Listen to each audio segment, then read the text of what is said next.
Assalamualaikum warahmatullahi wabarakatuh. Perkenalkan, saya Nur Anissa Mauduto dari Prodi Keperawatan kelas B akan menjelaskan tentang sistem peredaran darah manusia. Dalam sistem peredaran darah manusia terdapat 3 organ peredaran darah. Yang pertama ada jantung, kedua pembuluh darah, dan yang ketiga ada darah. Jantung terdiri dari 4, yaitu yang pertama serambi kiri, kedua serambi kanan, ketiga bilik kiri, dan yang keempat bilik kanan. Jantung berfungsi memompa darah ke seluruh tubuh. Pembuluh darah.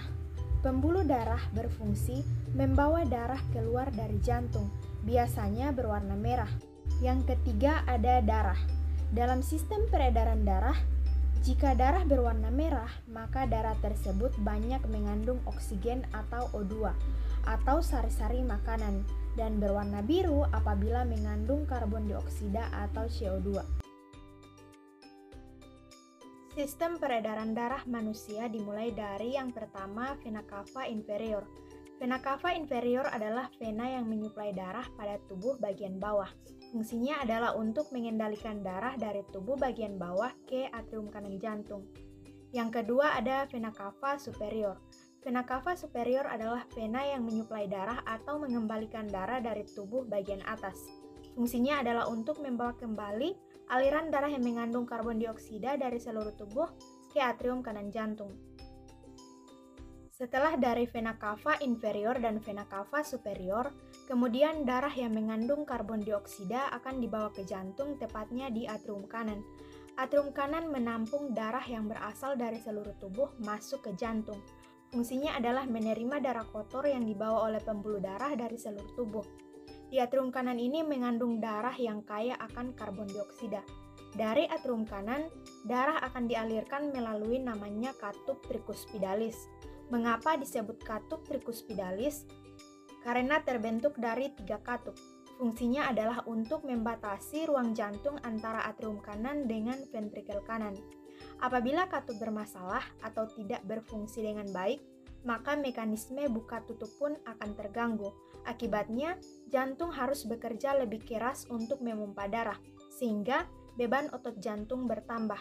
Seiring waktu, kelainan ini dapat menyebabkan masalah yang serius, misalnya pada kematian. Dari katup tricuspidalis, kemudian darah akan dialirkan ke ventrikel kanan. Ventrikel kanan ini berkontraksi sehingga darah akan dipompa dari jantung ke paru-paru. Atrium kanan ini berfungsi menerima darah yang berkarbon dioksida dari ruang atrium dan kemudian memompanya ke jantung.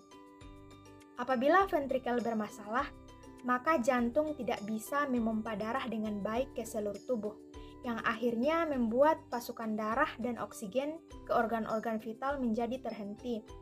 Dari ventrikel kanan, kemudian darah akan dipompa melalui namanya katup pulmonari. Katup pulmonari berfungsi menjaga kembalinya darah dari paru-paru ke jantung. Setelah dari katup pulmonari, kemudian darah akan dialirkan ke arteri pulmonali. Arteri pulmonali ini berfungsi untuk mengangkut darah dari jantung ke paru-paru. Kemudian, dari katup pulmonali, kemudian darah akan dialirkan ke paru-paru, baik paru-paru kanan maupun paru-paru kiri. Di paru-paru terjadi difusi, yaitu pertukaran karbon dioksida dan juga oksigen, di mana darah dari jantung yang kaya karbon dioksida akan diganti dengan uap air dalam darah menjadi oksigen. Setelah dari paru-paru, kemudian darah yang kaya oksigen ini akan dialirkan lagi ke dalam jantung, tepatnya di atrium kiri. Atrium kiri ini mengandung darah yang beroksigen karena telah didifusi di paru-paru. Atrium kiri berfungsi menerima darah bersih dari paru-paru, kemudian darah yang kaya oksigen tadi akan dipompa lagi ke yang namanya katup mitral. Katup mitral ini berfungsi membatasi atau mengembalikan aliran darah dari ruang jantung ke ruang bawah jantung.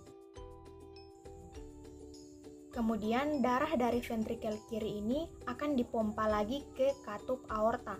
Katup aorta berfungsi membuka jalan bagi darah yang kaya oksigen ke aorta. Apabila di katup terjadi gangguan, maka mekanisme buka tutup pun akan terganggu. Akibatnya lebih keras untuk memompa darah ke jantung. Kelainan ini dapat menyebabkan masalah yang serius. kemudian dari katup aorta, kemudian darah akan dipompa ke aorta. Aorta ini merupakan pembuluh darah terbesar. Aorta memasok darah beroksigen dan menyebarkannya ke seluruh jaringan dan organ agar tetap berfungsi dengan baik. Setelah melewati aorta, darah akan dipompa ke pembuluh nadi atau arteri. Arteri berfungsi membawa darah dari tubuh, kemudian melewati tubuh bagian atas dan bawah. Tubuh bagian atas meliputi dada, tangan, dan kepala, dan tubuh bagian bawah meliputi tubuh di bawah abdomen. Di tubuh bagian bawah ini terdapat arteriole dan kapiler. Arteriole ini merupakan pembuluh darah paling kecil dan kapiler merupakan pembuluh darah penghubung yang menghubungkan pembuluh darah arteri dengan vena. Di tubuh bagian bawah ini darah akan didifusi kembali, yakni darah yang tadinya mengandung karbon dioksida akan ditukar lagi menjadi oksigen. Kemudian darah yang kaya karbon dioksida akan disalurkan ke pembuluh balik atau vena. Pembuluh ini bertugas menyalurkan darah dari seluruh tubuh kembali ke jantung, lalu kembali lagi ke atrium kanan melewati yang namanya vena cava inferior dan vena cava superior. Itulah penjelasan mengenai sistem peredaran darah manusia. Sekian, Assalamualaikum warahmatullahi wabarakatuh.